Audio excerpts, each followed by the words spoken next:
Today we'll be looking at the 11th episode of MLP's 4th season, the episode being Three's a Crowd, an episode that not only brought back Discord since we last saw him in the season premiere, but also shows us the return of Princess Cadence as her and Twilight try to have a pleasant day together, but it's soon interrupted by Discord, who's sick and needs their assistance. And a bunch of pop culture references ensue, most of which I needed explained to me.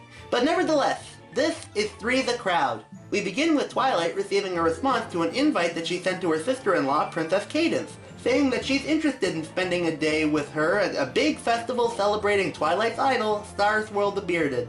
When in that very instance, Fluttershy shows up telling them that she's heading off to an expedition to see creatures called the Breezies. Hey, set up for later in the season! And also reappropriating characters from G3 and making them better!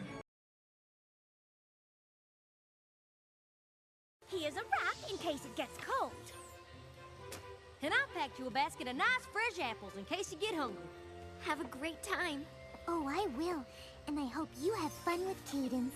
Yeah, kind of a bummer we don't get to see Fluttershy's excursion, but it is nice to see a character going on their own solo mission, especially since one of the biggest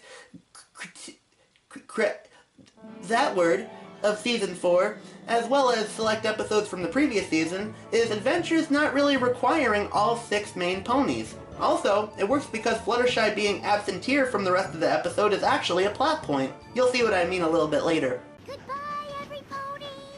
Fluttershy! I'll never forget you!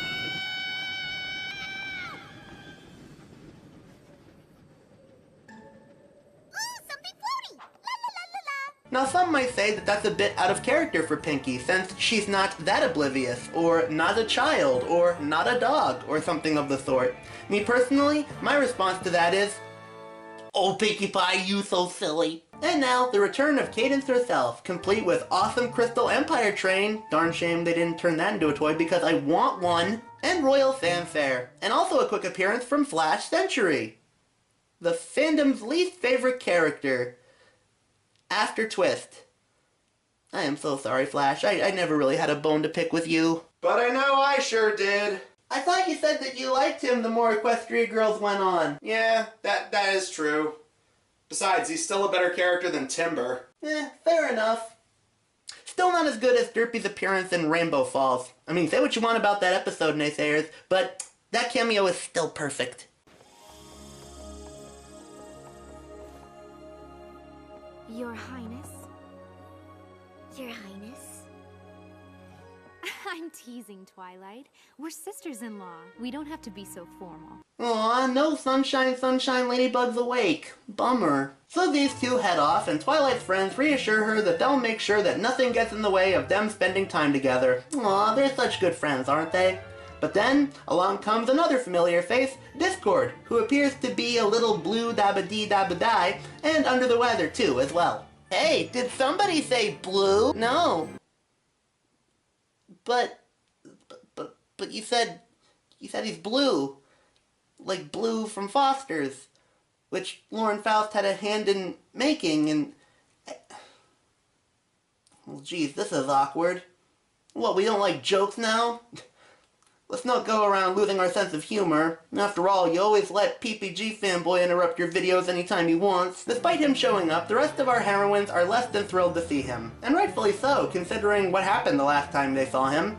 He brought back a bunch of dangerous vine creatures to attack all of Equestria, threw all magical balance out of whack, and nearly got Twilight game-ended. No wonder it's only Fluttershy who seems to have a soft spot for him at this point in the series. Also, I'm not sure if he really gets the whole friendship thing either. You ponies can take care of me. Isn't that what friends are for? Taking care of each other. Oh, let the healing begin. Though it's still good to see old John Delancey having fun in the role once again. Besides, if I was cuddled up with the rest of the main 6, I'd be pretty happy too. This condition has left me helpless. Simply helpless. There it is, there it is. Oh, there it is. There's the meme of the episode. The meme of the episode, everybody. Look at that. Applejack's eyebrow raise moment. It's a meme. It's a meme. It's a meme. It's the meme of the episode, guys. It's the meme of the episode. But the remaining ponies are still not sure if they can trust him. So, as he tries to get them to take care of him and his blue flu, as he calls it, Rainbow Dash flies off. Pinkie Pie seems pretty happy to take care of him, but he distracts her with a balloon. See, they brought it back. Though, that could have made for such a fun episode. Just Pinkie Pie and Discord having fun together. Reminds me of a bunch of fan fictions I used to write back in 2011. And poor Rarity and Applejack catch his sickness, meaning all that's left, without Fluttershy to take care of him, is Twilight. As he appears to her and Cadance as they try sightseeing at the Star Swirl the Bearded event, letting them know that he needs them to take care of him.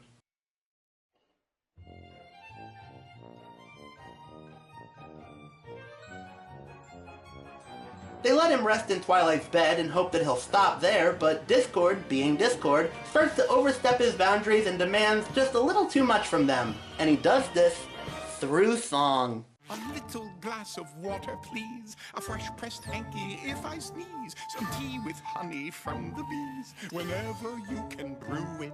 Goodness, I'm a nincompoop because I fear I got the croup. I need a vat of pumpkin soup and skulls made out of zinnias. Did I say zinnias? I meant silk or something shiny of that ilk. And then I'll need some nice warm milk and pastry from that zinnia. Now, while this is one of the all-time best songs in Season 4, and the reason a lot of people seem to remember this episode, what's funny is John Delancey admitted that he's not much of a singer. Honestly, I don't mind Discord's singing voice. I think he did it just fine.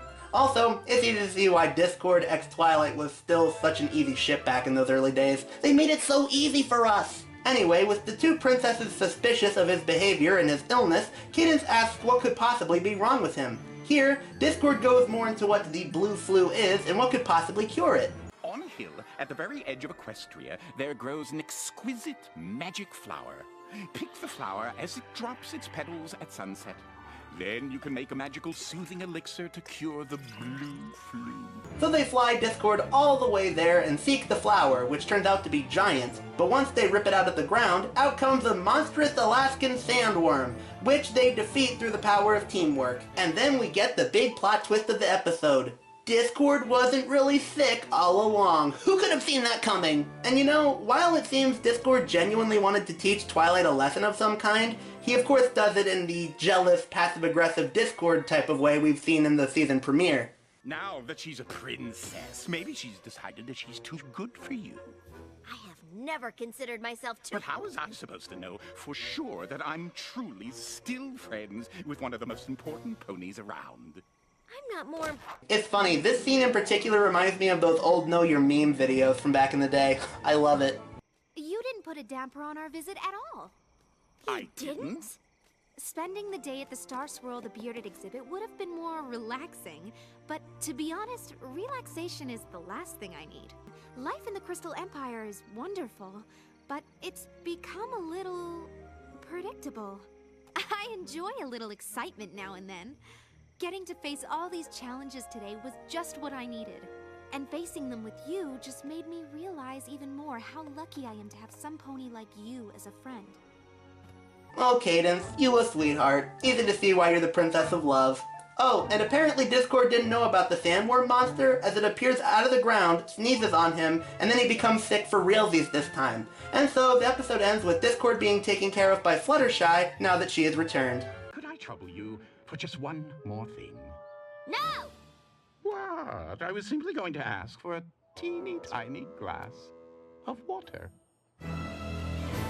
Overall, this was a pretty fun episode, though I can see why most consider the song number the real standout for the episode. The middle has plenty of fun moments, and I always enjoy seeing Discord and Twilight interact. Even when he's reformed, he still manages to get under her and her friend's skin. Plus, this does add to the fan theory that he's a mentor to Twilight similar to Celestia, but instead of being a subtle troll, he's completely open about it. Cadance doesn't really do much new, which is kind of a downside, but I do like seeing her and Twilight work together to fight the giant sandworm monster. That was pretty cool. A lot of the pop culture references, even if I didn't get them, were still pretty neat as well. Some may see this episode as filler since it doesn't really impact the overarching plot for the season, but I still think it's a fun watch, with plenty of enjoyable moments to keep it from being bad. Then again, I'm the Pony Fanboy, and anything that's MLP related is perfect to me. Tune in next time to Pony Fanboy Reviews, where we'll be talking about the big season standout episode with a very special guest star. But until then, I'm the Pony Fanboy, I fanboy over ponies, and you just listen.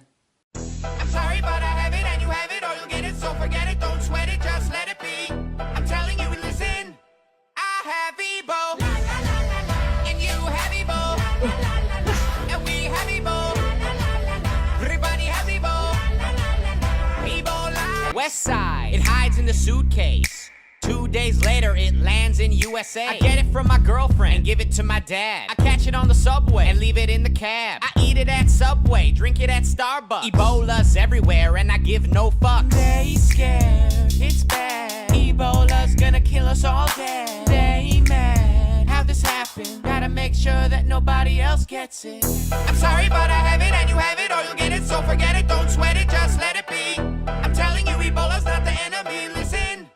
I have Ebo, and you have Ebo, and we... And why the jumping June bugs are you blue? Oi, Jacques, why are you green?